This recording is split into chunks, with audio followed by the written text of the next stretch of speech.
आज आपण नाश्त्यासाठी आणि डब्यासाठी उडीद डाळ वड्याची रेसिपी पाहणार आहोत। आता हा वडा इथे पहा, वड्याला रंग काय मस्त आलेला आहे, टेक्स्चर तर काय अप्रतिम असंच आलेलं आहे।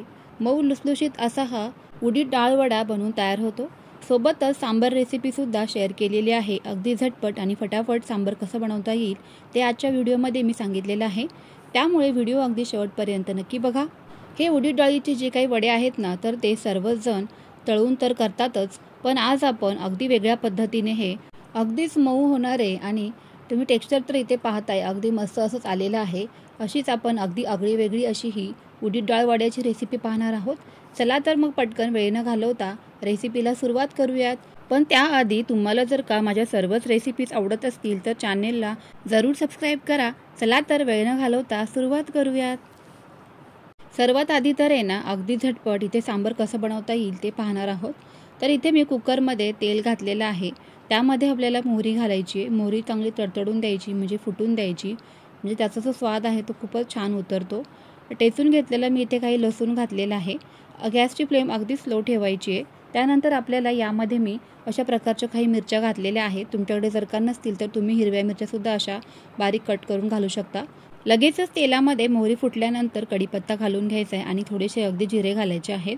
ज्या पद्धतीने आपण भाजीला कुठल्याही फोडणी देतो ना, तर त्याच पद्धतीने इथे मी लगेचच या सांबारला फोडणी देऊन घेते, म्हणजे नंतरचा जो काही वेळ आहे ना तो मस्त वाचतो आणि सांबार देखील अगदी अप्रतिम चवीचं बनून तयार होतं। अगदीच कमी गॅसवरती तेलावर आपल्याला हे जे काही सर्व साहित्य आहे ना ते परतून घ्यायचं आहे। अशी खमंग आणि चुरचुरीत फोडणी बसली ना का सांबारला चव तर अप्रतिमच येते। त्यानंतर यामध्ये काही हळद घालायची आहे आणि हिंग घालायचं आहे। हिंग घातल्यामुळे सांबारला मस्त अशी टेस्ट येते। त्यानंतर आपल्याला यामध्ये काही भाज्या ॲड करून घ्यायच्यात लगेचच। सुरुवातीला तर यामध्ये कांदे घालायचे आहेत। कांदे असे मोठे मोठेच मी कट करून घेतलेले आहेत, कारण ते अगदीच चांगल्या पद्धतीने शिजतात आणि नंतर अगदी ते कांदे दिसतसुद्धा नाहीत असे छान शिजतात। त्यानंतर यामध्ये गाजर घालायचं आहे, टोमॅटो घालायचे आवडीप्रमाणे, शेवग्याच्या शेंगा इथे मी घातलेल्या आहेत। त्यानंतर बटाटा, वांग, ज्या काही तुम्हाला भाज्या आवडतील ना तर त्या तुम्ही सांबारमध्ये सगळ्याच ॲड करून घेऊ शकता। जसं की दुधी भोपळा आहे, लाल भोपळा आहे, तुमच्या आवडीनुसार। मुलांच्या नकळत आहे ना आपण या सांबारमध्ये अगदी सर्वच भाज्या ॲड करू शकतो। म्हणजे काय होतं ना की सांबारमध्ये सर्वच भाज्या अगदी मऊ शिजल्या जातात, त्यांचं अगदी टेक्स्चरही दिसत नाही। त्यामुळे काय होतं ना की मुलांच्या आरोग्यासाठी पौष्टिक असं काहीतरी बनतंय ना, तर मग ते प्रत्येक आईला समाधानही असतंच। चला आता सगळ्याच भाज्या मस्त अशा फ्राय करून घेऊयात अगदीच कमी गॅसवरती। अगदीच 2-3 मिनटं चांगल्या प्रकारे आपल्याला ह्या भाज्या मस्त अशा वाफवून घ्यायच्या आहेत किंवा मग परतून घ्यायच्या आहेत। त्यानंतर सांबारमध्ये काही पावडर मसाले घालूया। तर त्यासाठी इथे सांबार मसाला वापरायचा आहे, घरगुती गरम मसाला घालायचा, थोडंसं मीठ घालायचं आहे। त्यानंतर इथे मी तुरीची डाळ आणि मुगाची डाळ अशी मिक्स इथे मी स्वच्छ धुवून घेतलेली आहे 2 ते 3 पाण्याने, तर ती आपण या सांबारमध्ये घालायची आहे। अशी ही डाळ अगोदर भिजवून घेतल्यामुळे ना अगदी पटकन शिजली जाते, त्यामुळे अगदी एका शिट्टीमध्येच आपल्याला इथे गॅस बंद करायचा आहे। थोडंसं अगदी पाणी घालायचं आहे, खूप जास्तही पाणी घालायचं नाही, नाहीतर मग ते कुकरच्या बाहेर येऊ शकतं।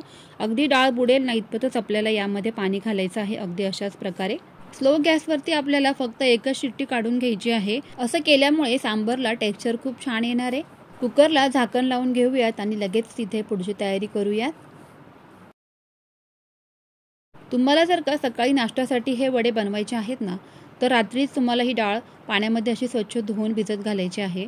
नाहीतर मग जर का रात्री हे वडे बनवायचे तर सकाळी सकाळी उठल्याबरोबरच तुम्हाला ही डाळ भिजत घालायची आहे, म्हणजे 7 ते 8 तास आपल्याला ही डाळ चांगली अशी भिजवून घ्यायची आहे। शक्य तेवढं पाणी आपल्याला निथळवून ही डाळ जी आहे ना ती आपल्याला मिक्सरमध्ये बारीक अशी दळून घ्यायची आहे। मिक्सरमध्ये डाळ वाटून घेत असताना जर का खूपच कोरडी वाटली डाळ तर त्यामध्ये अगदी चमचाभर पाणी घाला। वाटून घेत असताना 1-2 वेळा चमच्याने खालीवर करा, म्हणजे सगळ्या बाजूने ती एकसारखी दळली जाईल। टेक्स्चर तुम्ही पाहून घ्या, अगदी अशाच पद्धतीने आपल्याला डाळ मिक्सरमध्ये दळून घ्यायची आहे। सर्वच डाळ इथे मी चला तर एका बाउलमध्ये मस्त अशी बारीक करूनच घेते। अगदीच खूप जास्त कोरडी ही डाळ मिक्सरमध्ये दळायची नाही, चमचाभर पाणी तुम्ही घालू शकतात, खूप जास्तही पाणी घालायचं नाही, नाहीतर मग जे काही बॅटर आहे ते आपलं पातळ होऊन जाईल। आपल्याला पातळ नाही तर दाटसर असंच हे बॅटर इथे बनवायचं आहे, तुम्ही टेक्स्चर पाहू शकताय। त्यानंतर यामध्ये घालण्यासाठी अशा मी मोठ्या पोपटी मिरच्यांचा वापर केलेला आहे। तुमच्याकडे जर का शिमला मिरची असेल तर तुम्ही तीही घातली तरीही चालणार आहे, किंवा गाजरचे काही बारीक बारीक तुकडे करून घातले तरीही चालणार आहे डाळवड्यामध्ये। अशा काही फ्लेवर्सच्या भाज्या वड्यामध्ये घातल्यामुळे काय होतं ना की वड्यांना टेक्स्चर तर खूप छान येतंच, शिवाय चवही अप्रतिम येते. आता इथे मी काही कढीपत्त्याची पानं घेतलेली आहेत, तर तीसुद्धा अगदीच बारीक कट करून घेते. सर्वच आता या पिठामध्ये घालून घेऊयात. तुम्हाला जर का गाजर घालायचं असेल तर तुम्ही तेही ॲड करू शकतात बरं का. चमच्याभर जिरे घालूयात, त्यानंतर मीठही घालायचं आहे. अजिबात यामध्ये सोडा वगैरे वापरायचा नाही. अगदीच हे वडे छान मऊ होण्यासाठी मी काही पुढे ट्रिक सांगणार आहे, तर त्या ट्रिकचा इथे आपण वापर करूयात. चमच्याने अगोदर हे सर्वच पीठ असं मिश्रण जे घातलेलं आहे ना आपण ते मिक्स करून घेऊयात, मिसळून घेऊयात. त्यानंतर ना आपला हात जो आहे ना तो ओलसर करायचा आहे आणि ओलसर हाताच्या मदतीने आपल्याला हे पीठ सर्व फेटून घ्यायचं आहे. अगदी चांगल्या पद्धतीने जितकं फेटता येईल ना तितकं आपल्याला हे पीठ फेटून घ्यायचं आहे. अगदी हाताला कळ लागली तरी पण चालेल. असं केल्यामुळे काय होणार आहे ना की आपले जे काही वडे आहेत ना ते मस्त असे फुगतात देखील आणि मऊ लुसलुशीत असे बनवून तयार होतात. सोडा वगैरे घालण्याची अजिबात आवश्यकता लागत नाही, त्यामुळे इथे एवढी ही महत्त्वाची स्टेप करणं गरजेचं आहे. असं केल्यामुळे पिठामध्ये छान अशी हवा भरली जाते आणि आपले वडे फुगीर बनून तयार होतात. आता यामध्ये आपल्याला काही चिली फ्लेक्स घालायचे आहेत, त्याने फ्लेवर खूप छान येणार आहे वड्यांना. तुमच्याकडे जर का असे चिली फ्लेक्स नसेल तर तुम्ही इथे हिरवी मिरचीसुद्धा मिक्सरमध्ये बारीक करून घालू शकतात. तयार केलेले पीठ जरा वेळकरिता बाजूला ठेवूयात. आता इथे आपला कुकर थंड झालेला आहे. कुकरमधलं सर्व साहित्य अगदी छान शिजलेलं आहे. चिमट्याच्या मदतीने शेंगा जरा वेळकरिता बाजूला करून घेऊयात, म्हणजे सांबरला टेक्स्चरसुद्धा खूप छान येऊन जाईल. नंतर सांबर बनवताना ना अशा पद्धतीने तुम्ही एकदा सांबर रेसिपी नक्की ट्राय करा. अतिशय उत्तम चवीचं सांबर बनवून तयार होतं. शेंगा बाजूला करून घेतल्यानंतर विस्करच्या मदतीने सर्वच भाज्या आपल्याला मिसळून घ्यायच्या आहेत, किंवा मग तुमच्याकडे जर का चमचा वगैरे असेल तर त्याने ही डाळ आपल्याला घोटून घ्यायची आहे. एका शिट्टीमध्ये सर्व भाज्या अगदी चांगल्या पद्धतीने शिजलेल्या आहेत. सांबरसाठीची डाळसुद्धा अगदी थोडीशी धुवून पाण्यामध्ये ठेवली ना की ती डाळसुद्धा लगेच शिजते. सर्वच अगदी चांगल्या पद्धतीने मिसळून घेतल्यानंतर यामध्ये चिंच पाणी घालायचं आहे. त्यानंतर काही थोडासा गुळही घालायचा आहे तुमच्या आवडीनुसार. सांबरमध्ये असे चिंच आणि गुळ घातल्यामुळे चव तर अप्रतिमच येते. तुम्हाला जर का वरून फोडणी तयार करून पुन्हा घालायचे असेल तर तुम्ही घालू शकता, पण इथे मला काही गरज वाटली नाही, त्यामुळे मी इथे असंच हे सांबर ठेवलेलं आहे.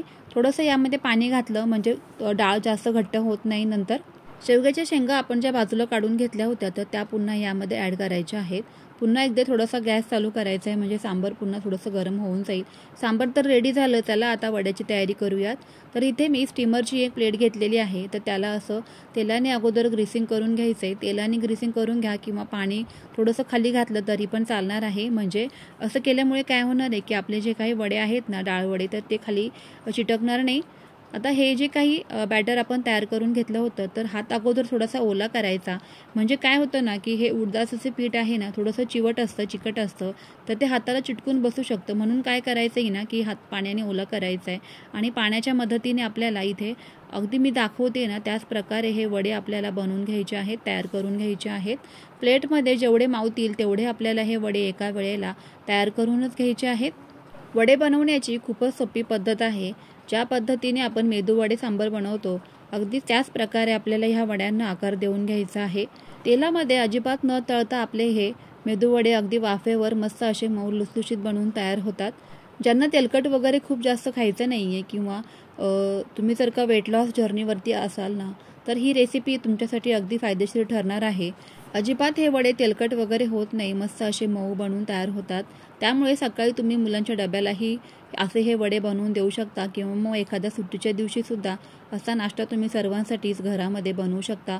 अगदी झटपट आणि फटाफट हा नाश्ता बनवून तयार होतो. कढईमध्ये खाली पाणी ठेवलेलं आहे आणि अशा पद्धतीने आपल्याला हे जे काही वडे आहेत ना तर ते वाफवून घ्यायचे आहेत. तुम्ही इडली पात्रामध्ये सुद्धा हे वडे तयार करून घेऊ शकता. एका वेळेला भरपूर असे हे वडे तयार होतील.